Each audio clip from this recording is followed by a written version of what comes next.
और इसमें बच्चों इंटीग्रेशन बाय पार्शियल फ्रैक्शंस आज का टॉपिक होगा। वो कोई मैटर नहीं था, इसमें होगा, हाँ इसमें यूज होगा। इंटीग्रेशन बाय पार्शियल फ्रैक्शंस में वो यूज होना है जो अभी तक मैंने पढ़ाया था। हाँ बिल्कुल। अब सुनो, अब भाई समझने वाला पार्ट है। और एक और बात नोट कर लेना, पार्शियल फ्रैक्शंस का क्वेश्चन बोर्ड में कंफर्म आता है, आएगा ही आएगा, मतलब इसमें कोई डाउट नहीं रहता, इससे जरूर पूछते हैं वो। पार्शियल फ्रैक्शंस का मतलब होता है बच्चों कि एक आप बिल्कुल बात नहीं करना भाई, कंपाउंड फ्रैक्शन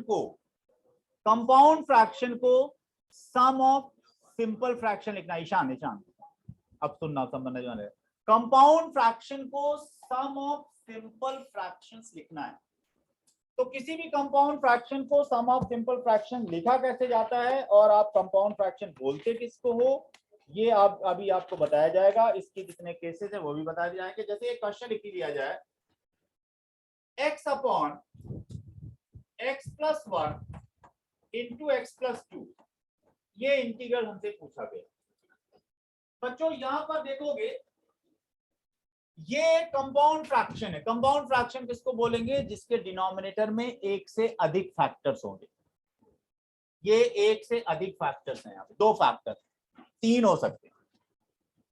फैक्टर में भी वैरायटी मिल सकती है, ये लीनियर फैक्टर्स हैं, क्वाड्रेटिक फैक्टर हो सकते हैं, रिपीटेड फैक्टर हो सकता है। रिपीटेड मतलब x प्लस 1 का क्यूब हो सकता है, x प्लस 1 का स्क्वायर हो सकता है। तो अब बात यह है कि भाई कंपाउंड फ्रैक्शन को सम ऑफ सिंपल फ्रैक्शंस लिखना कैसे। तो 3 केसेस बन रहे हैं। पहला, यहां पर जो फैक्टर्स हैं लीनियर हैं, एक टाइप बताया जाएगा। दूसरा, अगर एक्स स्क्वायर प्लस 1 होता मतलब क्वाड्रेटिक फैक्टर होता तो क्या करना है। और तीसरा, अगर x प्लस 1 का क्यूब है यहाँ पर, अब ये फैक्टर 3 बार रिपीटेड है, x plus 1 into x plus 1 into x plus 1, ये फैक्टर 3 बार आया, तो ये रिपीटेड फैक्टर वाला कॉन्सेप्ट। तीनों के रूल्स अलग अलग हैं। तो पहले आपको ये देखना है कि लीनियर फैक्टर्स अगर हैं तो क्या करना है। और एक और सबसे इंपॉर्टेंट बात, कंपाउंड फ्रैक्शन जो भी दी गई होगी वो प्रॉपर फ्रैक्शन होना चाहिए। प्रॉपर फ्रैक्शन किसको बोलोगे यहाँ पर, if degree of numerator is less than that of denominator. Numerator की जो डिग्री है डिनोमिनेटर से कम होना चाहिए, तभी आप ये रूल्स लिखेंगे। अगर डिग्री, यदि यहाँ पर न्यूमरेटर में क्या है x, तो यहाँ डिग्री क्या है इसकी 1। डिनोमिनेटर में अगर आप इसको सिंप्लीफाई कर लेते तो क्वाड्रेटिक आ जाता, मतलब डिनोमिनेटर की डिग्री क्या है 2। Degree of numerator is less than that of denominator. Okay, condition क्या है, degree of numerator should be less than that of denominator. अगर इक्वल है या अधिक है तो पहले आप उसको कन्वर्ट करोगे प्रॉपर फ्रैक्शन में। वो एक क्वेश्चन आज आपको बताया जाएगा जिसमें डिग्री इक्वल होगी या अधिक होगी। अभी जो अभी मैंने लिया रूल्स के लिए, degree of numerator is less than that of denominator. और पहला टाइप है जिसमें फैक्टर्स क्या है, लीनियर। अब रूल्स की बात होगी। अब बच्चों पार्शियल फ्रैक्शन का मतलब तो मैंने बताया है कि आपको क्या करना है, इस कंपाउंड फ्रैक्शन को सम ऑफ सिंपल फ्रैक्शन लिखना है। सिंपल फ्रैक्शन किसको बोलोगे, जिसके डिनोमिनेटर में एक ही फैक्टर है। तो रूल है, let x upon x plus 1 into x plus 2 is equal to, linear factor के लिए होता है a constant upon first factor plus a new constant upon second factor. अगर एक और फैक्टर होता तो c अपॉन दैट फैक्टर। यहाँ तो 2 है, तो क्या लिखना बच्चों, क्या लिखना होता है, this fraction is equal to a constant upon first factor plus new constant upon the third second factor. अब क्या करना है, ये तो अभी लिख दिया मैंने।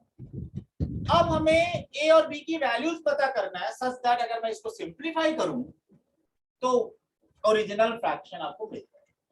मतलब नेक्स्ट टारगेट क्या है, we have to find values of a and b। a और b की जगह में क्या रखें सो दैट उसमें एलसीएम लेके सिंप्लीफाई करूं तो यही आ जाए। उसको पता करने का मेथड ये है कि आपको एलसीएम लेना चाहिए। यहाँ पर क्या एलसीएम आएगा, x plus 1 into x plus 2। फिर यहाँ क्या लिखूं भाई, a इंटू क्या लिखूं, x plus 2 good, plus b into x plus 1 x plus 1, ठीक है। और लेफ्ट हैंड साइड में आज लिख दीजिए x upon x plus 1 into x plus 2 लिख दीजिए। अब सुनना नेक्स्ट स्टेप बच्चों, अगर डिनोमिनेटर सेम है तो न्यूमरेटर भी तो इक्वल होना चाहिए। तो अगर मैं न्यूमरेटर को इक्वल करता हूं, यहां से क्या आ जाएगा, दिस इंप्लाइज दैट यहां पर x is equal to a into x plus 2 plus b into x plus 1, ये काम करते हैं। अब थोड़ा राइट हैंड साइड को सिंप्लीफाई किया जाए, इसको सिंप्लीफाई किया जाए, नेक्स्ट स्टेप में ले लो। x इज इक्वल टू क्या आ गया है, a into x plus 2 plus b into x plus 1। अब भाई यहाँ आ गया ax plus 2a plus bx plus b, x equal to x same power वाले same coefficient same power of x वाले टर्म को एक साथ लिखो। तो ax और bx को एक साथ लिखा जाए, x कॉमन लिया जाए तो a plus bx plus 2a plus b। अब वही कॉन्सेप्ट सेम, दोनों साइड्स में डिफरेंट पावर्स ऑफ x के जो कोफिशिएंट्स हैं वो इक्वल होना चाहिए। तो a प्लस b को किसके इक्वल होना चाहिए, 1 के इक्वल होना चाहिए। 2a प्लस b को किसके इक्वल होना चाहिए, 0 के, क्योंकि राइट लेफ्ट हैंड साइड में कांस्टेंट नहीं है तो राइट साइड में भी नहीं होना चाहिए, मतलब 2a प्लस b को 0 होना। अब इन दोनों इक्वेशंस को सॉल्व करेंगे, इक्वेशंस को सॉल्व करेंगे, माइनस कर दूं, ये कैंसिल हो, माइनस a इक्वल टू 1 आ गया, a इक्वल टू आ गया minus 1, a equal to minus 1 और a इक्वल टू माइनस 1 रख दो तो b इक्वल टू 2 आ गया, ठीक है बच्चों, a और b मिल गया। इसका मतलब ये हुआ बच्चों, अभी हमने क्या लिया था, वो फ्रैक्शन थी x upon x plus 1 into x plus 2 is equal to a upon x plus 1 plus b upon x plus 2, और हमें a और b की वैल्यूज मिल गई। a कितना है भाई, -1, b कितना है 2।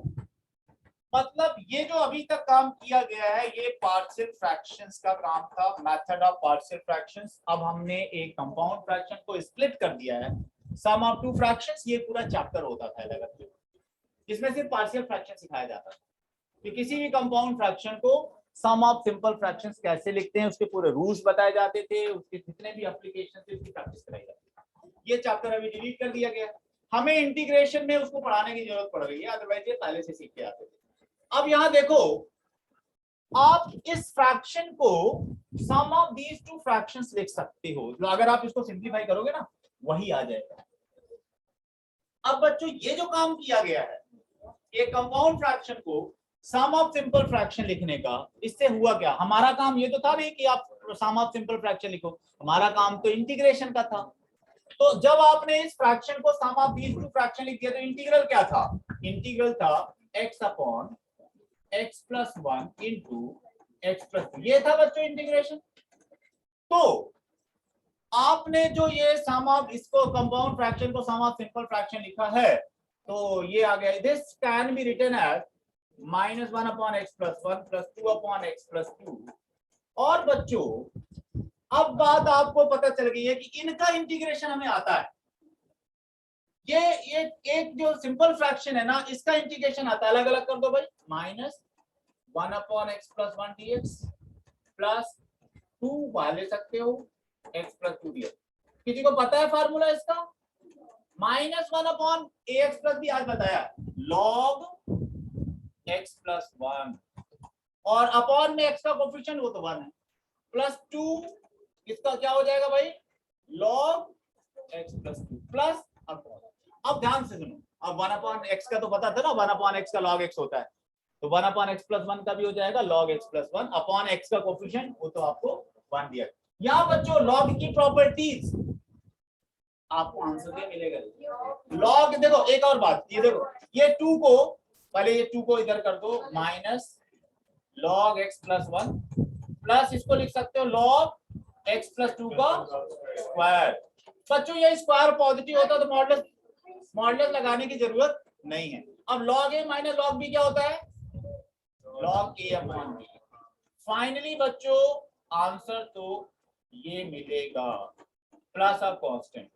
यहां पर पूरे क्वेश्चन को देखने के बाद में, पूरे क्वेश्चन का सोल्यूशन देखने के बाद में आपको समझ में आया होगा कि एक कंपाउंड फ्रैक्शन को सम ऑफ सिंपल फ्रैक्शंस लिखने का जो रूल है वो भर पता होना चाहिए। और रूल में अभी मैंने स्पेशली क्वेश्चन कौन सा लिया था जिसमें जो फैक्टर्स थे वो लीनियर थे। ये लीनियर फैक्टर्स हैं और लीनियर फैक्टर के लिए रूल क्या है, this fraction is equal to a constant a upon x plus 1 plus b upon x plus 2। अब भाई इसको पहला वाला स्टेप नोट करो, पहला वाला स्टेप नोट करो सब लोग, जल्दी से बस एनर्जी लाओ अपने आप।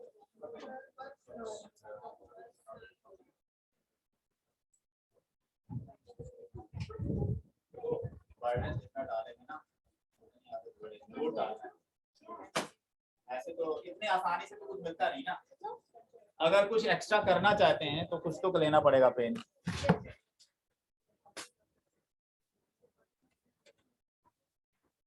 आप लोगों को ये समझना है, सुनो, आप कितना करते हो उस पर कुछ नहीं डिपेंड करता है। इसी तरह सोनी सुनना, आप कितना पढ़ते हो कितना समझते हो उस पर कुछ नहीं होने वाला है। साथ वाले कितना आगे हैं या दूसरे बच्चे कितना कर रहे हैं उनसे आगे निकलोगे तभी तो होगा कंपटीशन में। और दूसरे वाले के लिए ये सारा काम बहुत आसान है, उन्होंने और टफ लेवल किया हुआ है।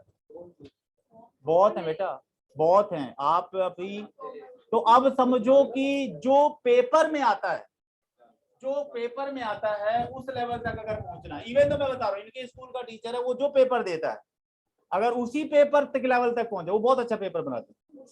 नहीं इसका नहीं, वो आदित्य का कौन सा स्कूल सेम है। तो जो इनका वाला टीचर पेपर बनाता है वो अगर उस लेवल का भी लोग पढ़ना शुरू कर दे तो भी इंटरेस्ट में हो जाएगा। बट वो पेपर सॉल्व करने के लिए चाहिए थोड़ा सा दम चाहिए।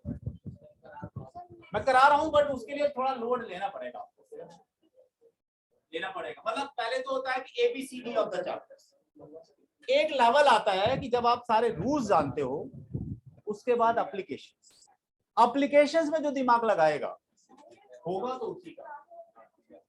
हमारे साइड में नहीं 1600 भी स्कोर कर लेंगे।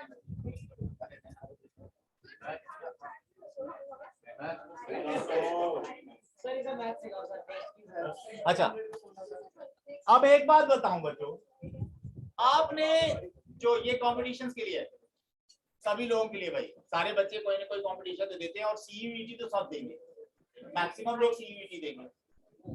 CUET में जो क्वेश्चंस पूछे जाएंगे वो आएंगे तो 12th के जो आप डोमेन सब्जेक्ट से पढ़ रहे हो, वहां पर इतना टाइम नहीं होता है कि आप ये सारे प्रोसीजर से करो। A और B की वैल्यूज निकालने का एक शॉर्टकट तरीका है, हम लोग डायरेक्ट A और B की वैल्यूज निकाल सकते हैं। सुनना आगे का दिखा दो, पहले मैं एक शॉर्टकट बता दूं फिर आगे चलता हूं। अब बच्चों आपने ये स्टेप तो लिखना है, हाँ ये स्टेप तो आपको लिखना ही है।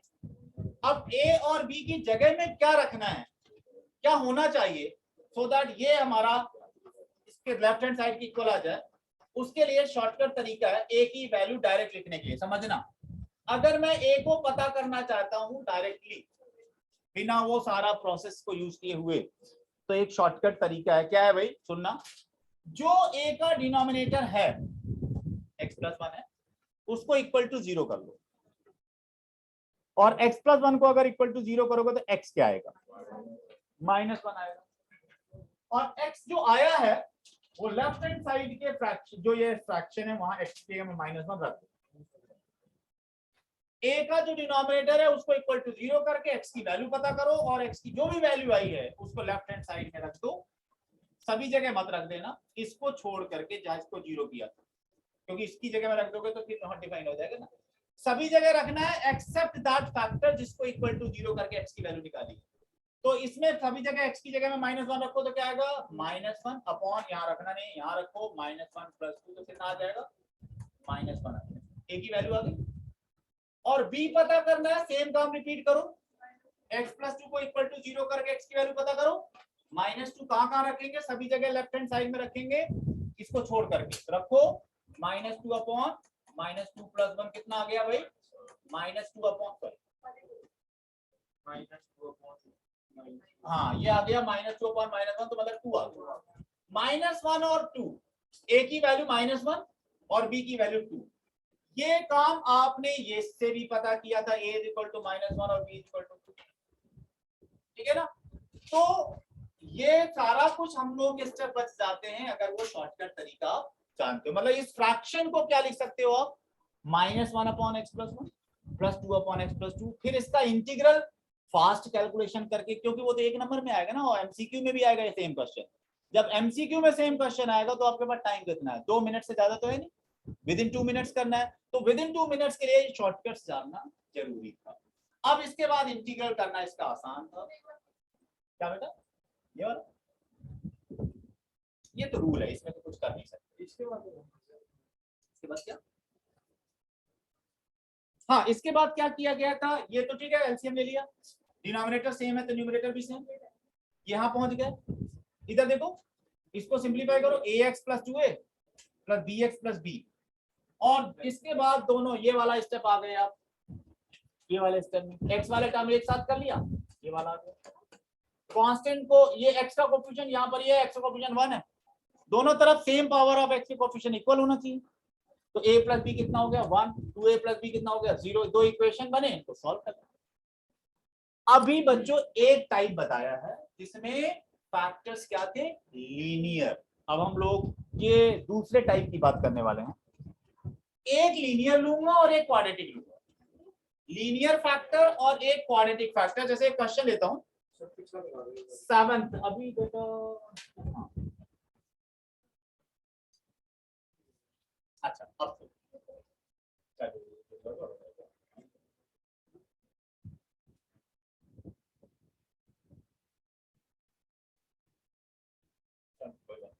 अब भाई एक क्वेश्चन है, 7th क्वेश्चन 7.5। अच्छा, इस कॉन्सेप्ट पर बेस ये एक्सरसाइज है। क्वेश्चन नंबर 7 है, x अपॉन x² + 1 आया था अभी बोर्ड में क्वेश्चन, इसी तरह का है। मतलब एक पार्शियल से और एक आपका बाई पार्ट से आता है, और बाई पार्शियल से बिल्कुल रूल्स पर बेस्ड आता है। इधर देखो भाई, अगर इस फ्रैक्शन की बात करो आप, तो क्या ये प्रॉपर फ्रैक्शन है? कैसे डिसाइड करते हो प्रॉपर है नहीं? आप पहले न्यूमरेटर की डिग्री देखो, न्यूमरेटर की डिग्री 1 है, डिनोमिनेटर को अगर सिंप्लीफाई करोगे तो क्या आएगा? क्यूबिक आएगा। न्यूमरेटर की degree less than that of denominator, तो प्रॉपर फ्रैक्शन तो है।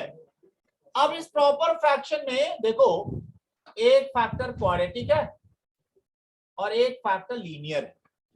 लीनियर वाला तो रूल जानते हो, न्यूमरेटर में सिर्फ एक कांस्टेंट होना चाहिए। क्वाड्रेटिक वाले के लिए रूल है, क्या है? यहां लिख देते हैं, let this fraction is equal to.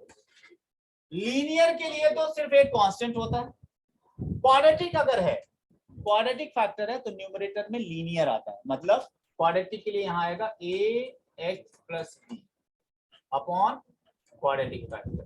सुनो भाई, अगर मान लो दूसरा वाला भी क्वाड्रेटिक होता, जैसे यहाँ पर x² + 3 होता, तो यहाँ पर मैं cx + d लेता। क्वाड्रेटिक फैक्टर के लिए न्यूमरेटर में क्या लेते? लीनियर लेते।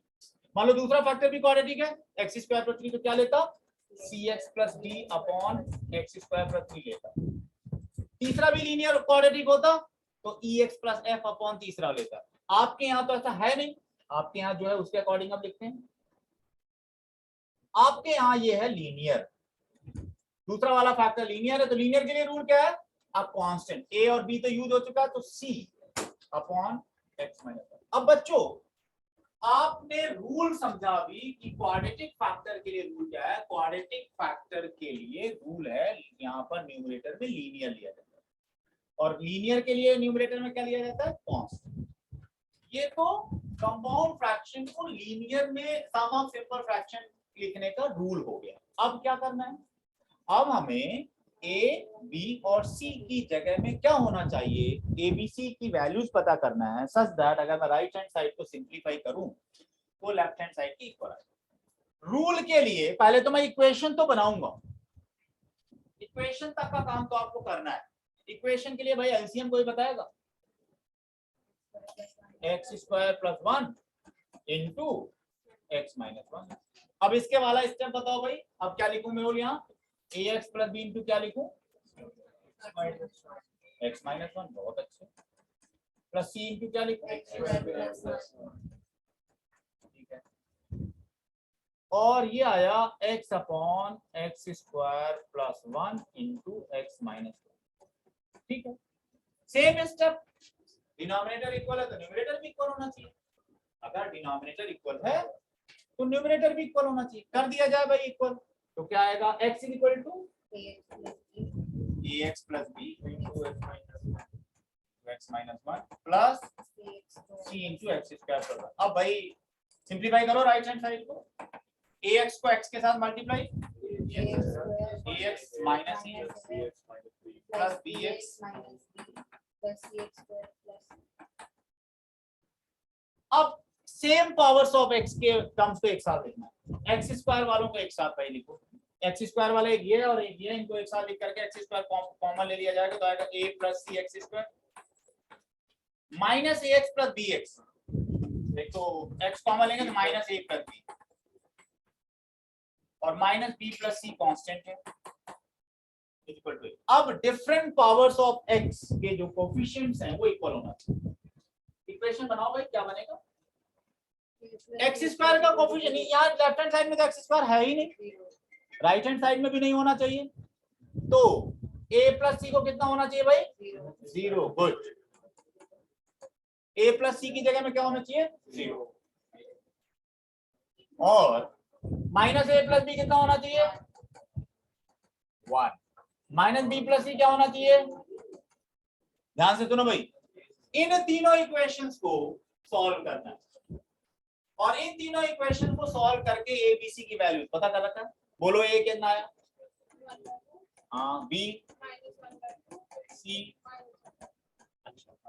ये इन्होंने सॉल्व कर रखा है। अब मैं आपको बताता हूं, इन इक्वेशन को सॉल्व तो कर सकते हो बट यहां थोड़ा सा जो है आप ध्यान रखो, ये नहीं पूछते कि आपने कैसे सॉल्व किया, आंसर ए बी सी के करेक्ट आना चाहिए। तो हम लोग क्या करने वाले हैं, एक कांस्टेंट c को शॉर्टकट मेथड से पता कर लेंगे, क्योंकि उनको थोड़ा पता है हमें कैसे पता किया। हम तो लिखते हैं by solving the equation, on solving the equation we get a b c. तो इन इक्वेशन के c की वैल्यू डायरेक्ट मेथड से पता कर लो। कैसे भाई?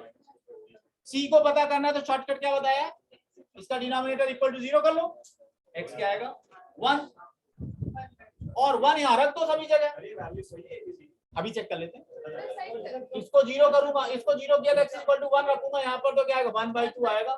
c इक्वल टू 1/2 आएगा प्लस का, और अगर c इक्वल टू प्लस का 1/2 आएगा तो a आ जाएगा माइनस 1/2।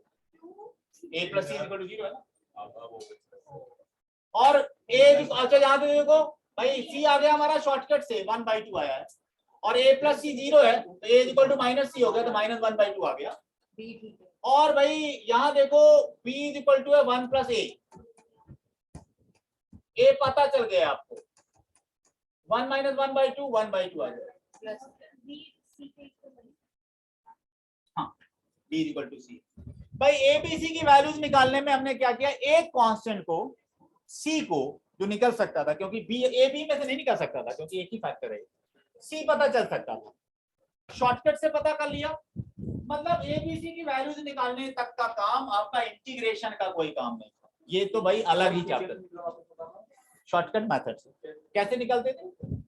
सी का जो डिनोमिनेटर है उसको इक्वल टू 0 करते थे, एक्स की वैल्यू निकालते थे, 1 आ गई, एक्स इक्वल टू 1 यहाँ रख दो सभी जगह, इसको छोड़ कर जिसको 0 के इक्वल किया वहां नहीं रखा, यहाँ रखोगे तो क्या है 1/1 स्क्वायर 1/2 आ गया, सी आ गया, फिर इक्वेशन सॉल्व करना आसान हो गया। हाँ निकाल के दिखाओ। सुनो शॉर्टकट मेथड समझ, क्या करते हैं, c का जो डिनोमिनेटर है उसको इक्वल टू 0 करके x बताओ कितना आएगा, 1 है।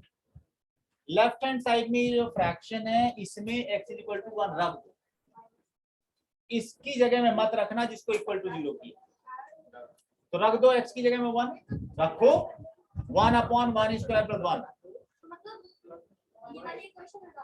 इसकी जगह मुझे लेफ्ट हैंड साइड में रखना है बस। कितना है? a 1/2 आया था, कोई मिस्टेक थी वो अभी हम चेक कर लेंगे। हाँ हाँ बेटा वो शॉर्टकट तरीका है, वो c की जगह x की जो वैल्यू आती है वो x = 1 लेफ्ट हैंड साइड में पूरे फ्रैक्शन में रख दो जहां जहां x है, बस ये रूल समझना वो। अरे तो शॉर्टकट है बेटा, कोई मैथमेटिकली थोड़ा आ रहा है वो, ये शॉर्टकट है। शॉर्टकट को जिस तरह से बताया जाएगा वही समझना होगा ना, मतलब उसमें कोई ये बताएगा। चलो बाद में बताना, अभी तो वैल्यू आ गई है।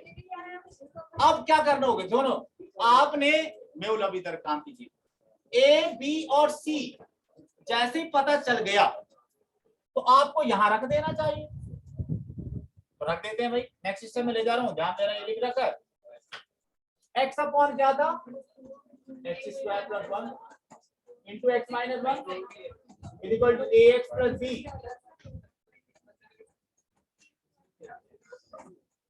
हाँ भाई ए बी सी की वैल्यू बताओ, ए कितना आया था,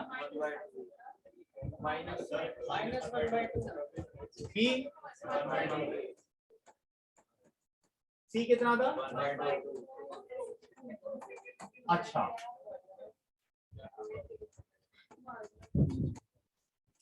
ओके। यहां तक का जो काम है बच्चों इंटीग्रेशन का नहीं था, ये तो बेटा अभी सिंप्लीफिकेशन था। इंटीग्रेशन कहाँ आ गया, इंटीग्रेशन कहाँ है अभी। अब तो अभी तक का जो काम था एक कंपाउंड फ्रैक्शन को सम ऑफ सिंपल फ्रैक्शंस लिखने का तरीका था ये। अब सुनो, अब हमें तो चाहिए था इंटीग्रेशन ऑफ दिस।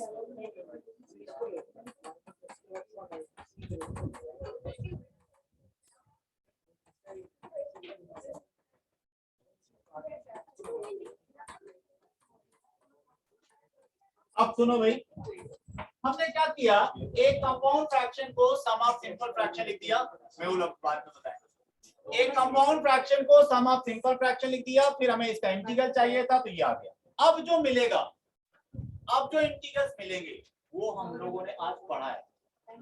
देखो क्या पढ़ा है, अलग अलग करो भाई, -1/2 कॉमन ले लो, क्या था x - 1 upon x² + 1 dx plus 1/2 1 upon x - 1 dx। Mehul करा नहीं पढ़ा, पढ़ा तो है।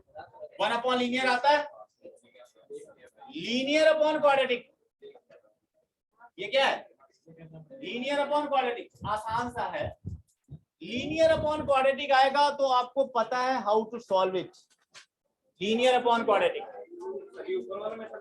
यस, अभी एक शॉर्टकट बताया था, एक तरीका बताया था, आगे बता देता हूँ, रुको भाई, यही तो कर रहा हूँ।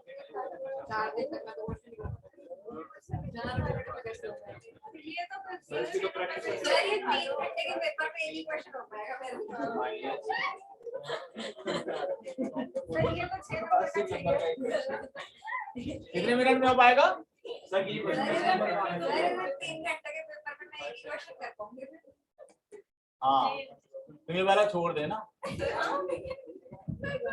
कितने नंबर का आएगा? 4 नंबर का। बस ये तुम्हारे भाई का कल लाना।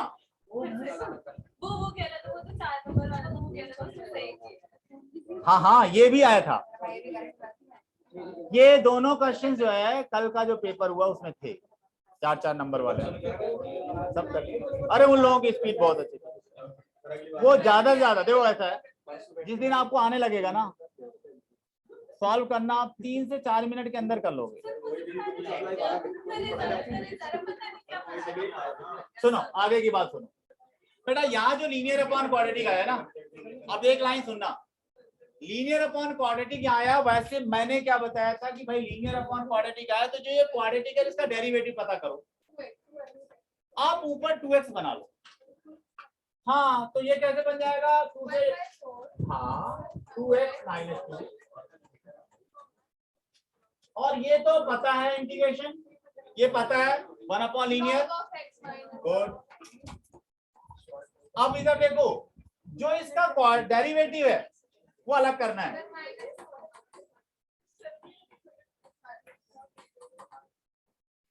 भाई -2 अपॉन दिस लिखूंगा, -1/4 मल्टीप्लाई किए नेक्स्ट सिस्टम में लिखना है। अब सुनो, ये बताया था ना f'(x upon f(x)। Yes, sir अगर आपने अभी बोला था कि इसके आगे कुछ और करना होगा, बिल्कुल करना होगा। नहीं सर, -2 को इधर लाओ, और ये tan इनवर्स x है, किसकी छुट्टी हो गई? एक बज गया। नहीं सर